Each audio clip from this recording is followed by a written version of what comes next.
Well, good morning, students. This is your computer teacher, and today we are going to start with the new chapter that is electronic spreadsheet. So, without wasting much of your time, let's see what are we going to do today. Well, in today's lecture, we are going to know about what a spreadsheet is and where these spreadsheet softwares are being used nowadays, in future, in the past as well, and what are the components of a spreadsheet software using a live screen view, and what are the basic elements of electronic spreadsheet. And the software, yes, you guessed it right, we are going to use LibreOffice Kelsey, but don't worry if you are having OpenOffice Kelsey, 90% of it is quite similar. But remember, as per our syllabus of grade 9 CBSE year 2023-24, we're not going to move this lecture towards Microsoft Excel. So make sure you're more focused on OpenOffice workings and practical side of OpenOffice or LibreOffice, Kelsey, since we are going to use all the open source and free softwares. No, no, no, no, no. Spreadsheet softwares available with us. So let's start with the introduction of spreadsheets. Now, what is a spreadsheet? Spreadsheet is a computer program that can capture, display, and manipulate data arranged in rows and columns.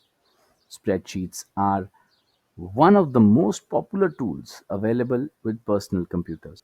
They also refer to a large sheet of lined paper. Now you can see a spreadsheet is a software which is organized in the form of rows and columns which can hold your data. And on your screen, you can see the various spreadsheet softwares when Googled. The list is on the screen. So we are going to do LibreOffice and let's study how and what can we do using a spreadsheet software. Moving on, let's study about the applications of spreadsheet. Now we can use a spreadsheet software in various aspects of our life. Basically anything that need arrangement, that need basic understanding, that need better understanding. What better than our finances? What better than the data which is kept about the clients? Let's take an example of school only. Which software can be better for holding the data of so many students, be it a personal data, be it a data related to your fee structures, a data related to your marks? Each and everything is held in a spreadsheet software. Now, don't get confused with a database software. Yes, database is also used for the same, but database is more advanced. Before moving on to the database, one should always learn a much simpler approach to a similar action. Now, 90% of the work done by the spreadsheet to a layman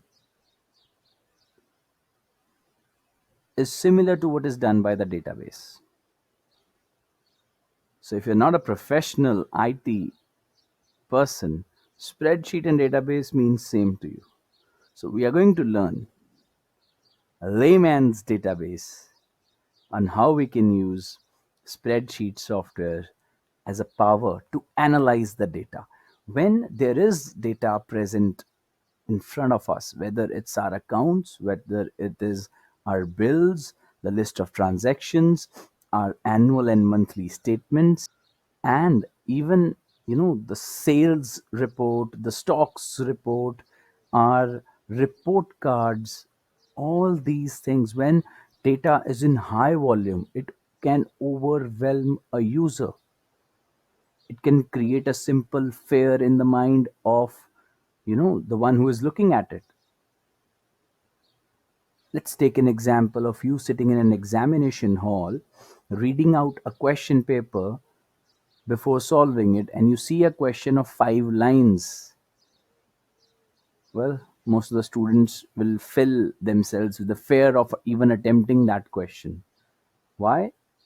They haven't read it though, It might be an easier question, but since it's a big fat question, well, they have their own fear. In the very same way, when there is a big volume of data on which, an analysis is needed, an analysis has to be done in order to make a better decision, these spreadsheet softwares can help a lot. Teachers use these softwares to create and maintain your mark sheets details, to create and maintain your attendance records. For sales corporations, they can maintain their target analysis report, their inventory report, their sales and stocks report, each and everything. As a common man, I can use spreadsheet software to keep an eye on my income and expenses. It can very easily guide me on where to improve and what I'm doing right already. So let's see how can we get that power of data analysis with data, of course, using LibreOffice Kelsey. Now, moving on to the next page, we are going to the live screen view of LibreOffice Kelsey. Well, here you can see the live view of our application, which is LibreOffice Kelsey. At the top of it, you can see the title bar holding the title of the page along with the name of the software we are using. Then you have menu bar with file, edit, view, insert, format menus. Then you have a standard toolbar which contains the mostly used tools. Below that, we have a formatting toolbar which is comprised of all the formatting options. Well, not all, but most commonly used or most widely used formatting options like change of font size, applying bold, italic, underline, changing the font color, applying the highlight color, and so on. Now, below that, a very Kelsey specific toolbar is there. That is, on the left of it, you have a name box which displays the address of the currently selected cell. And that cell is this one, which is highlighted in blue. And I'm going to re-highlight it with a red boundary, this one.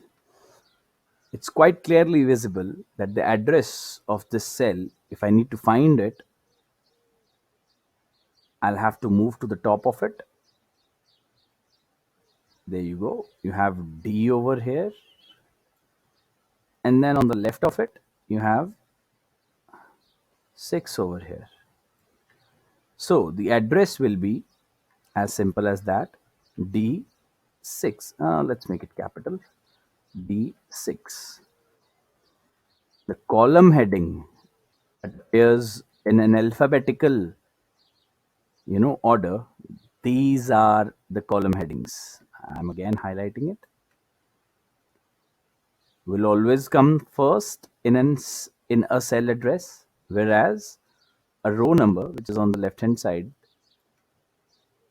always come after the column heading represented by a numerical value. So the complete cell address is comprised of a column heading immediately followed by a row number, as it is displayed over here in the name box D6.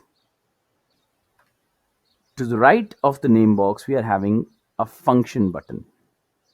Using this button, you can add any kind of a function which is already present inside that particular spreadsheet software.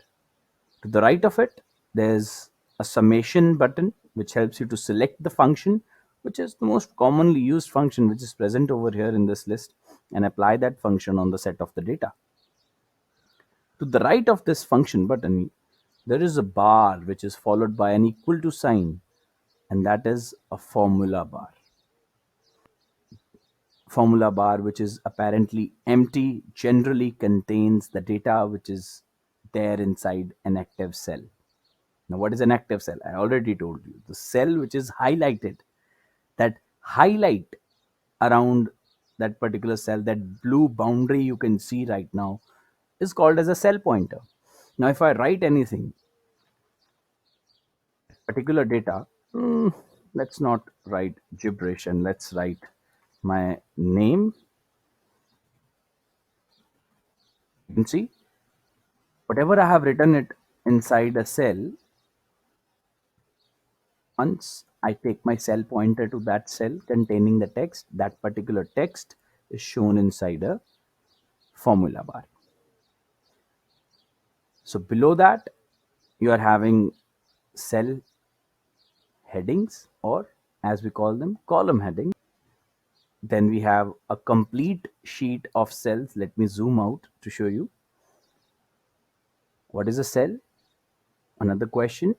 A cell is an intersection of a row and a column. And to the left of all the cells, you have row numbers as I have previously specified. At the very right hand side over here, you can see there is a scroll bar. And as I move the scroll bar down, you can have a look at the row numbers. They are changing as I'm moving down. Similarly, at the very bottom of the screen, just over here, you can see the horizontal scroll bar. As I'm moving towards the right hand side, focus on the column headings. They are changing. As I'm moving towards the left, they are decreasing. As I'm moving towards the right, they are increasing.